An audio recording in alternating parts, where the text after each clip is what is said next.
welcome to Across the Desk. This week's episode is about the gaming compact and what's going on between Kevin Stitt and all 35 tribes in Oklahoma. So a little history that's going on here. In 2004, the citizens of Oklahoma, we voted on a state question to allow certain types of gaming for Native American tribes on their lands. It was to renew in 15 years, so that's in 2020. Now, it says in the provisions that they renew automatically unless there's some type of negotiation wanting to happen before 180 days. Well, they did put in a request like right at 181 days to renegotiate. But they seem to think that on the one side that the compact won't renew automatically. The other side says, oh, it does. And we're going to go through a few of these points today on our show.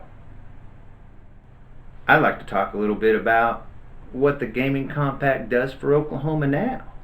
It already brings in 6% of the total revenues go to the state off gaming over 20 million, and this is a $1 billion industry bringing in way more than 20 million, and anything 20 million or under is at 4%, and that doesn't include the ball and dice games, which are at 10% right now. I want to tell you, when it comes to total revenues, the first 250 is allocated to the Department of Mental Health for gambling addiction. But also, the better part is 88% of these total revenues go straight to the 1017 fund, which represents 27.8% of the total education budget in Oklahoma. That's more than a quarter of the budget going to education in our state comes from Native American gaming. Now, when it comes to the rest of the funds, 12% is allocated to the General Revenue Fund, which allows the legislature to appropriate for anything they want. That's 12% of these funds. Now, the other thing they do that's pretty cool is these gaming places and Indian smoke shops and everything else provide 96,000 jobs with over 4.6 billion in wages and benefits to Oklahoma workers. This equals nearly 13 billion to our Oklahoma economy. And this is what Stitt wants to screw with. Now, let's see what the state's doing for Oklahoma. The AG's office has decided to spend $250,000 in taxpayer money to go to a private company in Michigan to represent us in court. Oh yeah, and the irony is not lost on me that that's the exact amount of money that goes to mental health services. Kevin Stitt likes to say that the truth is on his side, but is it really? I mean, he's been caught in at least 3 lies on this thing. The first thing he says is that the tribes have been spending $16 million in ads to combat this tribal compact renegotiation. Well, the funny thing is, when the tribes are asked about this, they have no idea where they come up with that number. Not only do they not have any numbers on what all 35 tribes are spending, but when you look at what they've been doing, hey, they've been spending this money for 15 years for goodwill to the state. The second lie is that he says Oklahoma tribes pay the lowest of any state. They don't. Arizona's tribes pay between 1% and 8%, and Minnesota's pays 0%. As a matter of fact, when looked at other compacts with other states, Oklahoma's is pretty average and fits in and aligns with 92% of what other states have. Lie number 3. Stitt likes to say that the polls are on his side. Well, funny thing is, when I go and look, and I go to Sooner Poll or any of the other polling places here in Oklahoma or even nationally, I don't see any polls taken anywhere on the subject. As a matter of fact, it's kind of hard to find a lot of media on this subject.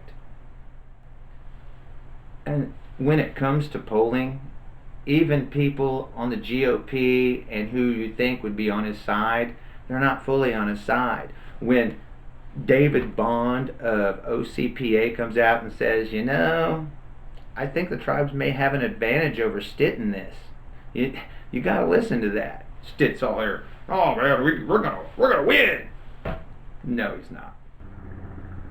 Stitt, in a fit of intimidation and threat, says that the Indian tribes will be legally doing gambling come 2020. Well, the lawyers of the tribe say that's just baloney and it's laughable because it's going to be legal come the 1st of January, just like it was the end of 2019.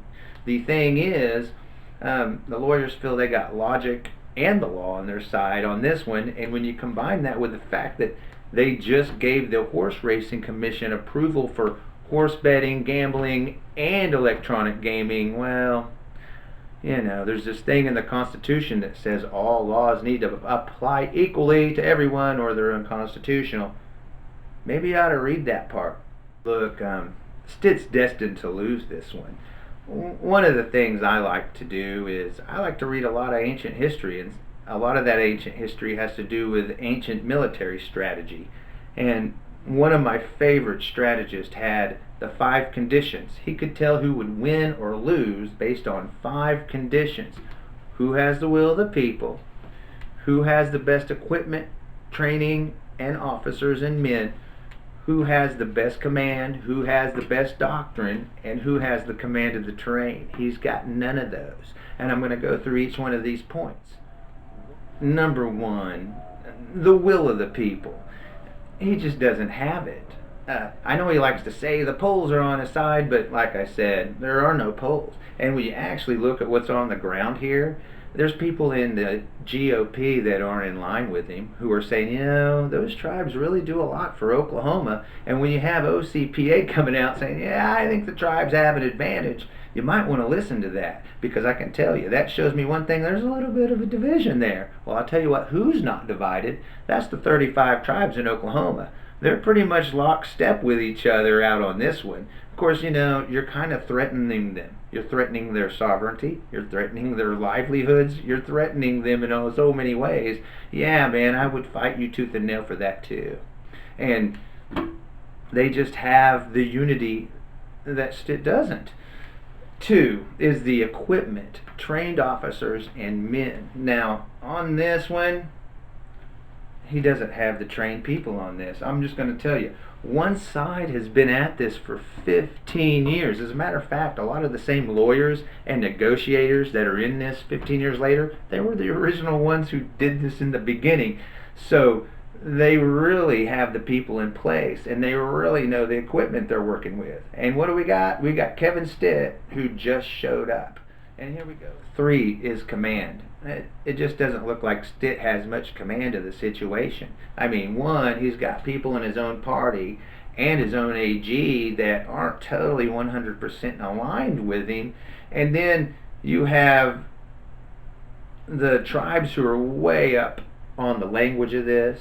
They've got their structures in place. They know the people they're dealing with, and they have it together that like he doesn't have. And then 4th is doctrine. This is organization, this is control, this is message and unity. And when you look at it, the tribes definitely are not divided on this. As a matter of fact, it's the state and its organizations that aren't completely 100% together, and they're the ones who don't have their ducks in a row. Let's look at it. The tribes here have been spending 15 years on goodwill to the state. This, like when Stitt says, they spent $16 million on ad campaigns, since when? I mean, they've been doing this for years. You don't think that they haven't thought that this day was coming? It's like Stitt said, we're going to pull one over on them. They didn't know this day was coming. Man, they've known it's been coming for years. And they've been putting together a plan in place to show that goodwill. I mean, how many Chickasaw Nation ads have I seen in the last 10 years? I can't count them all. But I know this didn't just start this year like Kevin Stitt would like you to believe. And then the last is the terrain. And when I mean terrain here, I'm not meaning like the outdoors, but the terrain of the compact and what's going on. Like I said, these lawyers and people for the tribes, they're the ones who wrote the compact. They're the ones who negotiated the compact in the first place. They're the ones who know what's in it and know what can be done. And like I said, here you go with Kevin Stitt just showing up. I'm going to win. No, you're not. And then, like I said, those are the 5 conditions that ancient military strategists came up with, and they still are viable today, and he doesn't have a one. The tribes have every one of them, and he has zero. Is it because the tribes are spending all this money and Stitt's going, yeah, I don't got the budget for that? Which right there ought to tell you something. Right there, when Stitt comes out and says, hey, I don't have the resources the tribes have. No, really? What was point number 2 about equipment, men, and officers? Well, that just tells me they have the resources you don't have. And you know what? To them, this is a war, baby. You're coming at them. You're coming after livelihood. You're coming after sovereign nation. They're coming for you, man. You got to play smart, and you're not doing it.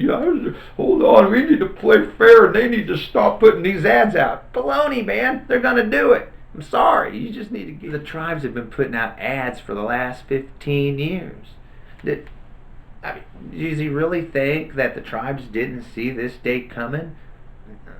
Nah, he didn't. He's way too deer in headlights to see that coming. What's that graphic I seen of him signing something he's all? Yeah, there you go. That's what it is. Sorry. He needs to take a loss on this one. That's just all there is. He doesn't meet any of these conditions. He's going to get his butt handed to him. I kind of look at it like this. I think of it as Custer's last stand. But this time around, Stitt's taken on all 35 tribes. Not a measly 2 like Armstrong Custer did. I wonder how it's going to work out for him. Maybe I'm thinking about this all wrong. Maybe Kevin Stitt's a little slicker than we think. Because when I come to think of it, everything that the gaming compact brings in is, well, that's something that evangelicals just do not like. The gambling, the drinking, oh my God, and the fact that the money goes to education, that, we know how much they hate that stuff. And I know that the Native Americans may have been here first, but you know what? They're still a minority. So it's got everything that they don't like. So maybe the plan is to destroy this because, everything that goes to help, they really don't like. And since the tribes are paying between 6 and 10% for the production of gaming in Oklahoma, maybe there's another industry we could think about when it comes to getting revenue for the state besides the 35 tribes. Which reminds me, join me next week when I discuss the new EPA rules that are going into effect that allow for oil and gas exploration companies to dump fracking fluids right into Oklahoma streams and rivers. In small amounts, I'm sure. They're lining up for the permits as I speak. This is Across the Desk with Kit Fairchild.